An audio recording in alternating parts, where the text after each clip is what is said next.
COVID-19 closed the sports world down in March. In the Mid-American Conference world, we've advanced to August, and this past Saturday, Commissioner Dr. John Steinbrecher announced the fall sports seasons are postponed, including football. I'm Russ Eisenstein, the voice of the Ohio Bobcats. Time to get a response and a reaction from an Ohio perspective. I'm joined by Athletic Director Julie Cromer and head football coach Frank Solich. Great to see you all, as always, albeit under these difficult circumstances.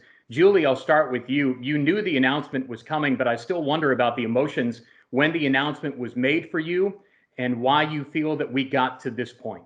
Well, thanks for the opportunity to talk about this. I know a lot of folks are interested in those answers. I think that as our medical advisors in the league continue to evaluate the information related to COVID specifically, but also related to the potential long-term effects and the recovery from the virus, it became clear to them that even though we often don't see symptoms in the 18 to 22-year-old age group, there might still be some effects that we need to examine. And then I think the implications of trying to move teams from community to community without more consistent local circumstances seem to be more than we could take on this fall. So I think we all within our respective campuses felt that we were doing everything we could to provide a safe workout and training environment for our own student athletes. And in fact, our student athletes have shared with us they felt the same. But the concept and thought around moving everyone and shifting into other communities without some certainties that we think are really important, I think ultimately won the day. Yeah, there's some facts to this, but it's also an emotional deal too. And I know that that was probably hard for you as well. Coach Solich, I ask you this because I know you've been involved in competitive football games in the fall for a long, long time. This will be your first fall without competitive games for a long, long time. So what are your emotions at this moment? Well, Russ, mixed feelings about it. Obviously, there's part of me that the competitive part that says, let's go, let's line up, let's win football games. But there's also the other part that says, hey, step back a little bit. Let's see where we're at. There's a lot of people that have got a lot of information that certainly I don't have that are making decisions off of the information that they have. So our job is really just to get our team ready to move forward whenever the go button is pushed. And so I think we'll be able to do that. You know, I've been real impressed with what our guys have been all about at this point in terms of their work ethic and doing the right things. We have really good leadership on our team, so I think that'll carry on over to whenever we have to line up and play. It looks like now in the spring there are some things that will have to be addressed as far as spring season is concerned. Not easy questions to get answered. Some affect the student athletes, some affect the playing schedule, number of games, so forth, and the list goes on. But that's why we have an AD. Well, I'm sure it's going to be a collaborative effort, and you're going to have most certainly a voice and a seat at the table, and you should be listened to and respected, to be sure, as well. I would imagine in that answer that was part of what you shared with your team. I wonder, what can you do now this fall from a practice standpoint, from a staying in shape standpoint, Frank, with your team? Yeah, right now we've actually given them a chance to take some time off. They'll be back on the 23rd at 7 in the evening. Although I will say this, probably half or more of our guys have stayed here and are working out voluntarily. So there's not much that we can do with them directly. We can have meetings with them, obviously, but you know, it gets to the point where there's if they decide they want to go play catch or something and the ball's out there, we cannot be there. And so we're restricted, but that's okay for now. And I'm okay with guys taking a little bit of a break right now, because if you just go, your body can get broke down. You can find yourself with hamstring injuries that sometimes will linger on for a month, and you're unable to participate at the rate you want to. And so I think it's good to have breaks every now and then. We'll figure out a few more times for our guys to have some breaks. So right now it's just a voluntary situation for our guys. This is more than football. This affects so many sports, Julie, from cross country to field hockey to soccer, to golf, volleyball, and even fall seasons for baseball and softball involved here too. Julie, what's your message to those students about their seasons and about what they can do moving forward as well? We've been talking with our student athletes all summer. In fact, last week we had just conducted a series of meetings with each of our teams, every one of our teams, their coaching staffs, and our medical staff. And so in some ways, those student athletes knew that this was a possibility. It was not the option any of us wanted to hear. But I think when the news came out, then they were better positioned to understand some of the reasoning behind the decisions that were made. So I feel like we had a great opportunity to have some conversations even before the decision was made that sort of set the tone. And our student athletes have been incredibly resilient and responsive across the board.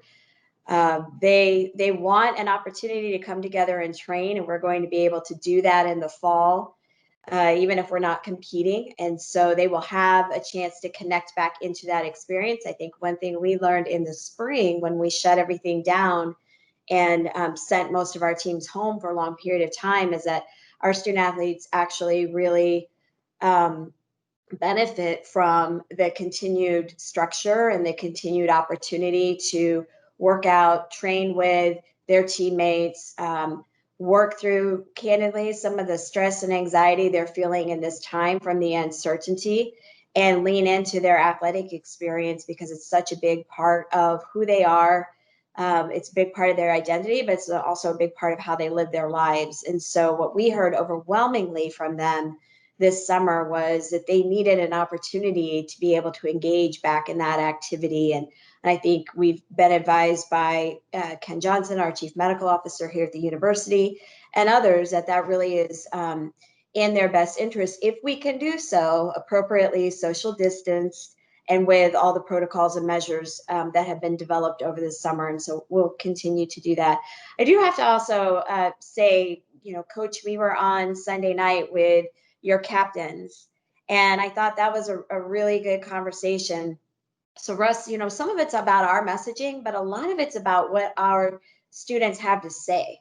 And it's about us listening to them. And I think Coach and his staff and our other coaching staffs have done a really nice job of that this summer as well. We've stayed engaged with our teams. Coach has a leadership council and, his captains that I know that they rely on.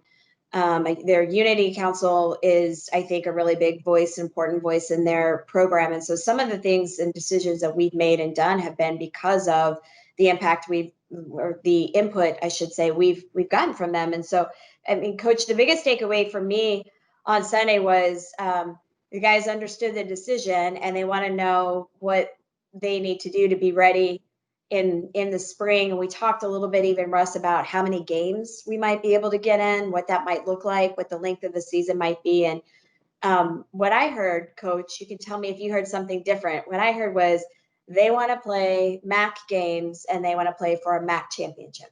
And that is the thing that they want to preserve. And I think that's what you heard as well. And so, Russ, that's what we'll try to, to fight for them on a number of fronts. Would you agree, Coach? Was that the takeaway? Yeah, very, very much so. Yeah. They are definitely wanting to drive forward and try to win a MAC championship, and they understand that this will be a little bit different situation playing in the spring, but they're ready to take on whatever comes their way and to make things work. I've been real proud of our guys in that regard. They don't come from the negative, and they're not questioning 1,000 things. They're relying on people in our conference and at our university to make good decisions and to move forward with their best interest in mind, and I think they feel good about that. Yeah, I'm curious as well, and both of you can respond, obviously. What needs to happen here in order to get there? We know that everybody wants to play. We want to have spring across the board, and it's going to present a ton of challenges, to be sure, but ones that we'll want to tackle. For estimations, what has to happen with this virus and all the things we're dealing with to get us there? Well, there's a reason why I'm an athletic director and not a physician. And so I'll leave the public health guidance up to the professionals. But I think that I draw from the example of our own student athletes. Like Coach just said, they've taken this very seriously this summer. They've been wearing their masks. They've been following the protocols. They've been, making smart decisions in terms of their own health and their best interests individually and collectively to try to maintain this, kind of pseudo bubble that we've been able to create here in Athens around them this summer. And so I'm going to continue to follow the directions. I hope others will also, and take it seriously. And sports are important, Russ, and I think we'll all miss them. But there are others who are being impacted by the pandemic as well. There are folks who are being impacted economically. Certainly, we have health concerns in some families, and so I think we understand that we're part of this bigger picture. And if this thing is going to, be defeated, it's going to require, I think, a lot of us pulling together and maybe making some small sacrifices for the greater good. But I'll leave that specific guidance up to the public health officials and to the doctors who are trained to manage that. Well, it's certainly going to be a different sort of fall. It's a unique environment, to be sure. So much that needs to happen. And Julie, we'll talk about financials. We'll talk about what happens for the winter sports. We'll talk about all probably in a part 2 of this deal because we got into a lot here. And Coach, I'm going to miss our pregame interviews, our postgame chats, and our coach as well. And I know our fans will. But your voice will be heard. Julie, your voice is going to be heard, and hopefully all of us can conquer this together, paint it green and white in the spring or as soon as we can. So thank you so much for your time, for your candor, for your honesty, and for your answers today. Okay. Thank you. Thanks, Russ. Appreciate it.